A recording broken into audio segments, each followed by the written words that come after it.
Hey everyone, welcome to Bard's Soapbox, where I get on a soapbox and talk about all things nerd. Today's topic is a controversial one, to be honest. It has been beaten to death at this point. However, recent talks and articles have started to stir back up the conversation. So, the question that has been asked a lot is Dragon Age dead as a franchise?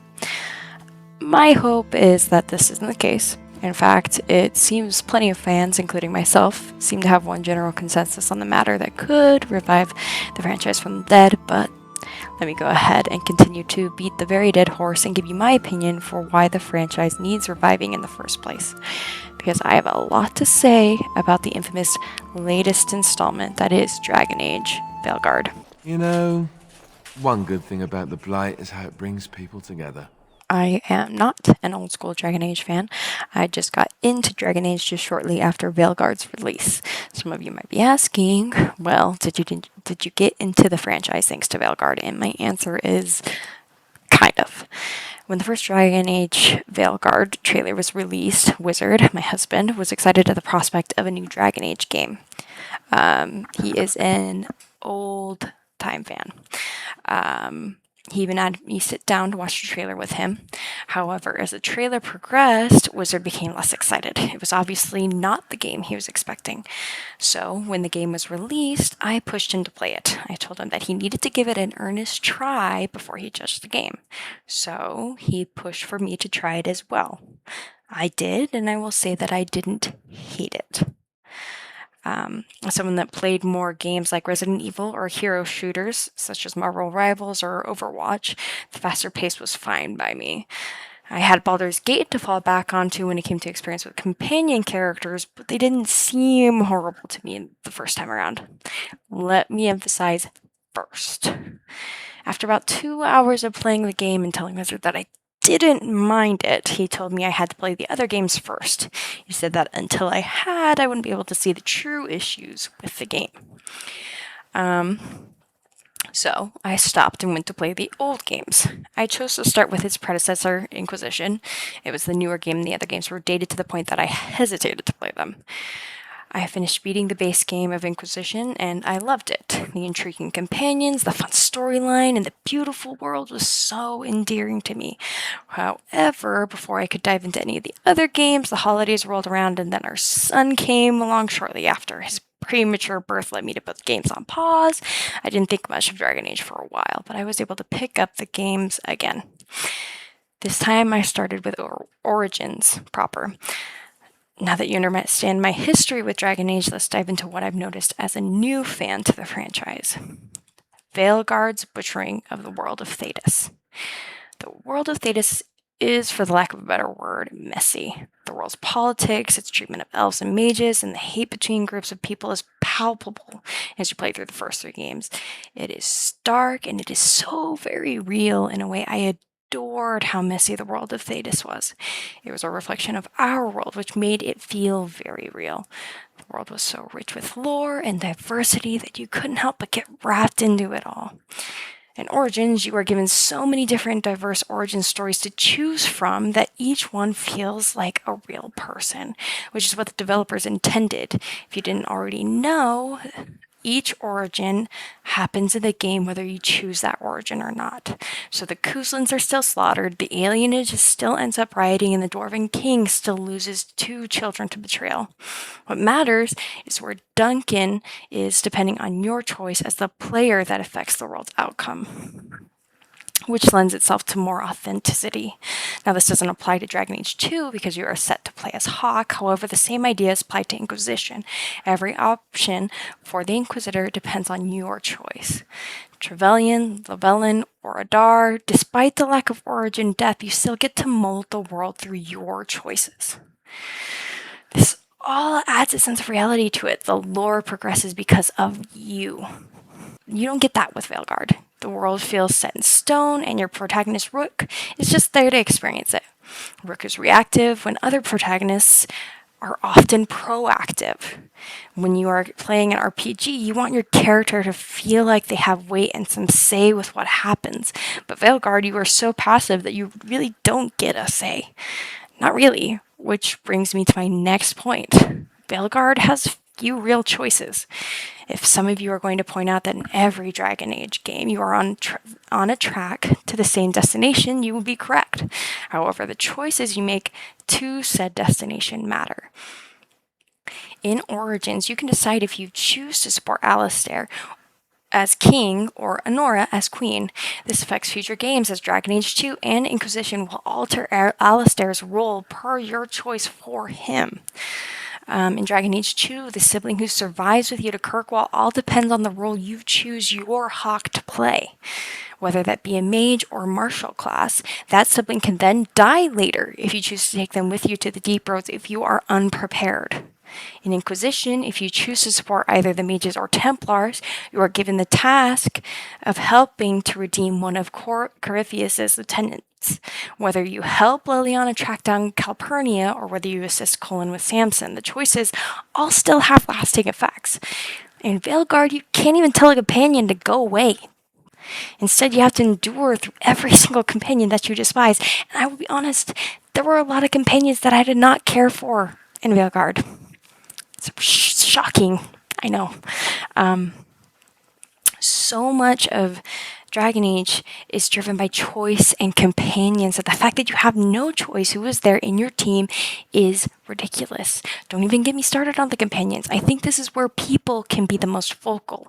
You've heard it all, I'm sure. The way that Tosh is aggressive to you and almost expects your cooperation or validation, despite the fact that they pick fights and say tone-deaf things all the time. In fact, this game almost tries to bring up conflict, but not only do you feel like you're babysitting characters from Sesame Street, but all conflicts resolve in 1 or 2 cutscenes. If you've played Origins, it lives in the idea of character conflict, just like Morgan and Alistair consistently taking shots at each other. This never resolves, and that's okay. It's okay to have companions disagree, such as Varric wishing for Cole to embrace his humanity versus Solas wanting Cole to embrace his role as a spirit. This isn't resolved between them, and that is more than okay. It shows that you can disagree and yet still respect each other, which is something that is and can be done in real life. It makes the companions feel real. In fact, the War Table in Inquisition is built on getting 3 opinions and ultimately deciding which is a better better solution for the present situation, which it comes to no surprise that even the advisors in Inquisition, whom get limited dialogue and cutscenes, have so much more character depth than that of Veilguard. Varric and Solas, who are arguably your advisors this time around, have pointless cutscenes that could be cut, and the game would progress as normal. Varric says the same things over and over, and Solas just asks for a play-by-play of the game that you've been playing all along. You might point out the obvious that Varric isn't real, and it's just Solas messing with your mind, spoiler alert, for a game that's been out for like 2 years now, but this might be the reason to explain for the lack of impactful dialogue, but I'm going to call it for what it is. It's lazy writing. For just a second, I want to remind everyone that Duncan in Origins gets even less time to impact the audiences, but his sacrifice is jarring to the audience. There is so much dialogue in Veilguard that feels like a Wattpad story given a butt ton of money to make it look shiny. This game is very beautiful. If you need one good thing about this game, it is that it is beautiful, gorgeous, perfect in terms of environment and graphics. They did an amazing job of making it as breathtaking as it ought to be. However, that doesn't help to distract us from the jarring writing and the horrendous character designs. I mean, you might say, but Bard, that's just a different art style. I don't care. If your only defense is that it's just a different art style, I will not listen. The art style makes all of the characters look stumpy and unattractive. And yes, I am saying this as a female gamer. I like my characters to be pretty or handsome on my video game, movie, or TV screen. If anyone else tells you otherwise, they're lying to you or trying to sell you something. Not to mention the absolute decimation of the demon or darkspawn designs. Why do they have to change them? They are so menacing in the earlier games. They're supposed to be. Instead, I am continuously underwhelmed by their presence or lack thereof. But that's all fine because it's not like the actual boss fights are intimidating in any way, shape, or form. In fact, the most difficult battle of the entire game for me was a side quest. A freaking side quest. If I hadn't discovered it, which is not hard to do, but still, I would have gone through this entire game thinking that the developers had never worked on a game before. The villains are just as bland as their boss fights as someone that praises villains for just being evil. This is disgusting. Elgranon and Gillenane are not evil, they're idiotic. The first exposure you have to their evil deeds is attacking a village for 2 veil jumpers, which not only lacks any real logic, but feels like a huge waste of time. Their introduction to the story feels wasteful of the audience's time. It just feels like the writers were just trying to shoehorn something in because the story had no real emotional investment up to that point. It didn't have any emotional investment after either, because an evil villain can be done well if it feels like they're an actual threat to the heroes. If they are actually calculating, you are given those cutscenes telling you, oh no, they're gonna build a dagger. It's gonna be bad. Oh no. Why are you telling me this? Why aren't you showing me? By the time that you see them actually doing some damage, you are too many hours in that you feel like you've wasted so much time. There was only one memorable villain in the entirety of the storyline, and that was the Butcher in Treviso. This man had 10 minutes of the game, and I felt like I was facing down with the Aeroshock again in Dragon Age 2. For a solid 10 minutes, I was awed by this villain that dominated my screen, which makes me even more upset because if you can make this one character so intimidating, what the heck happened with Elgranon and Gillenane? I'm sure you might be saying, but Bard, the true villains aren't those two, it's supposed to be Solas. This is the second thing that I don't think people have fully acknowledged yet, and that is that Solas is the true victim of Dragon Age to Belgard. As I played through the first 3 installments of the game, I am continuously bombarded by the same storyline. That is that despite the Chantry's methods, mages can do serious damage if left unchecked. I know some of you might disagree, but look at Dragon Age's history. Morrigan can complete a ritual and put an old god's soul inside of her baby, if you choose to go down the Smexy time solution at the end of the game. Then she runs off with said baby to who knows where. Anders blows up an entire chantry, killing many in the process. This ultimately leads to the climax of the Mage-Templar conflict, and then your hawk is forced to take a side.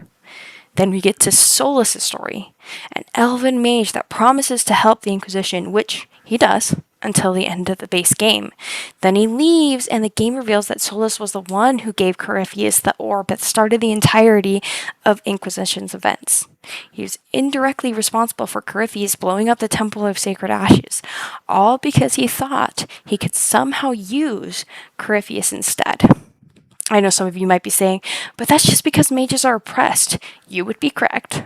The Chantry is supposed to be shown as harsh, because guess what? It is a flawed and messy world. If it was black and white, then it wouldn't be Dragon Age. Dragon Age thrives in the morally gray. You might support the mages in their fight for more freedoms, however, they are constantly tempted by demons for more power. Are you honestly saying that they shouldn't go unchecked? Because we see the aftermath of some of that in Dragon Age 2. You are asked to locate 3 mages that broke out of the circle. 2 of the 3 lean into blood magic, one of which kills his own wife. Again, you might be justified in the sense that they felt like they had no choice, but the Templars feel the same. The Templars are trained to believe that their charges are not only insanely powerful, but could be possessed at any moment. If you knew that someone possessed a gun, but were more at risk for dangerous thoughts, would you not worry about even just a little? Wouldn't you worry about them just a little? Isn't that why we're advised to remove weapons from people that we consider to be dangerous? But that is the beauty of Dragon Age's gray morality. It's that neither side is perfect. Both sides fear the other, and their lack of understanding to the other is what pushes the conflict to such extremes. Solas' journey exemplifies that. His stubborn pride leads him to make poor choices all in an effort for a better world because he doesn't allow himself to truly understand the other point of view. He is flawed because despite his mental capacities, he does not truly take into account the ramifications of his actions because he believes himself to be too clever to be wrong. Solus in the Inquisitor's story is an amazing one, while the obvious foil to the Inquisitor is Corypheus. The true foil was Solus. The Inquisitor is shown throughout the game to be a symbol, whether your Inquisitor embraced that role or not. They continuously made decisions that changed the world, but they changed it for good. Both were risen to celestial status, with Solus taking on the role of Dreadwolf and elven god of trickery. The Inquisitor was seen as the chosen of Andraste, the herald that speaks for the Maker's Bride. Both were tasked to face impossible odds against people that wished the world to be remade in their image. However, despite both achieving victory, the Inquisitor did what Solus could not. The Inquisitor changed the world for the better, or at least how the Inquisitor saw the world to be better. Throughout Inquisition, Solus can tell you that he respects you. He respects your wisdom and morality. This narrative can be pushed even further if you decide to romance Solus in Inquisition, which can lend more lore and interesting consequences at the end of Veilguard. But if you were playing as a female Inquisitor, I don't know why you'd romance the egg over the perfectly good ramen noodle head. That is colon. I choose to believe you people don't exist. Sorry. It doesn't make any sense to me. Anyways, even as you play throughout Veilguard, the one time where you can speak is where you can ask Solus about the Inquisitor. He makes it very clear that he doesn't regret his time with the Inquisition. He highly respects the Inquisitor and what they were able to do, because he sees himself in the Inquisitor, because the Inquisitor is his foil. Not Rook, although the game seems to almost shoehorn Rook's importance in at every opportunity, despite not having truly earned it. As you reach the end of Veilguard, this is where the game finally begins to feel like a Dragon Age installment, which is the biggest problem. Up to this point, it felt like a random generic RPG with little choice and very little stakes. I know some of you might point out the choice between Treviso or Minrathous, but no matter what you choose, Minrathous ends up being overrun eventually, so you may as well save Treviso. You could also point to Davrin or Harding, but at that point in the game, I only chose Harding to hurt Tosh. I'm gonna be honest. I had 0 cares to give. So when I finally get to the ending where you're trying to decide whether to trust Solus or not, it doesn't matter. When you can finally redeem him, I don't care. I felt like I wasted so many hours of my life that by the time I actually wanted to care, I couldn't. At the end of Trespasser, the DLC to Inquisition, I was wanting to redeem Solus. My Inquisitor had befriended him and wanted to prove that the world was worth protecting. However, when my Inquisitor finally gets to confront him again, the payoff feels too little too late. If you watch the videos discussing Joplin and the original ideas they had for the 4th installment of Dragon Age, you were probably cursing EA. With constant changes to the plan, a new rework of the project was never going to be. Corporate had done its damage to the game, and it showed. The game, originally titled Dragon Age Dreadwolf, and leaning into Solus as the antagonist, was basically scrapped. Instead, we get a half-hearted attempt at giving Solus the attention his character arc deserves. I wish that we could have actually been able to really delve into the characters of the Inquisitor and Solus. In fact, that would have been a better dynamic than the one provided with Rook versus Solus. Rook falls flat as a protagonist. Not only are you set as a character that distinctly hates any form of authority, but you truly have no say in how they act. The dialogue options may as well not even be there. So when the game tries to prop Rook up in the Inquisitor's place as Solus's rival, it doesn't carry. It falls as flat as the rest of the dialogue. If it had instead leaned into the already established dynamic with the Inquisitor, it would have been a different game entirely. Joplin seems to have entertained the idea a little bit, as Rook was originally an agent of the Inquisition. In the end, Solus is shoved to the end of the game, and by that point, it's too late to redeem the game or enjoy Solus's redemption. You're just left feeling hollow and unrewarded for hours of game time. Solus is forever left to an anticlimactic end that left me pitying the man. Veilguard has done its damage to the franchise, the game that killed the franchise that has a Game of the Year in its portfolio, as well as one of the best games in the RPG space to have ever been created, that is Dragon Age Origins. The game has had controversial publicity ever since that, with some fighting for it and other fans straight up trying to agree it never existed.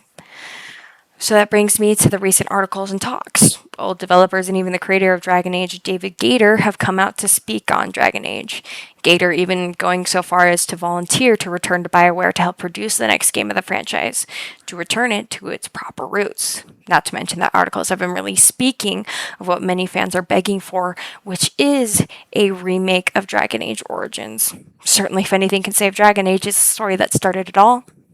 However, some within BioWare argue that due to the old engine just being janky and impossible to work with, it isn't in the cards. However, I would like to point out that I don't want a remaster. I want a full-on remake. Don't get it twisted, I don't want you doing a full-on factory reset, no. Stick with the story, the characters, and even the gameplay. Just recreate the gameplay in a newer engine altogether. Start from scratch. If Bethesda can do this with Oblivion, I don't believe that your arguments are valid, BioWare. Dragon Age has a loyal fan base that has only grown over the decades. It's why they thought they could just pump out Veilguard and people wouldn't question it. So do what you should have done from the very beginning. Make a game for the fans. Give us what we're asking for. I promise you that if you produce a remake that honors the original, people will flock to buy the game. RPGs are the rage at the moment. Look at Baldur's Gate 3, Expedition 33, Persona, or Dispatch. People are foaming at the mouth for a worthwhile story with story-driven characters, and that is exactly what a Dragon Age Origins remake would deliver. Then after that, look at Tune Inquisition, because I would be the first in line to purchase all three of those remakes. But all in all, I would hate this to be the end of the franchise. As a new fan, I can only mourn the idea that this would be it. I can't even imagine those that have been dedicated to it since Origins' release. With amazing characters such as Alistair, Morrigan, Varric, Isabella, Dorian, Cassandra, Cullen, all of them having such worthwhile stories that, I hope don't end there. I hope that we get to see more. I implore BioWare and EA to take a second look at this and actually really consider what the fans are asking for, which is look at the original games. See what there is to do about doing a remake. Because I am being completely honest when I say that the fans are begging for it. And if you're going to have something that's going to save BioWare, it's going to be that. Either that or the Mass Effect game that comes out, if it's any good. Can't speak to that, though. We'll have to see. But that's all I have to say. I'm going to just go ahead and hop off my soapbox and call it a night.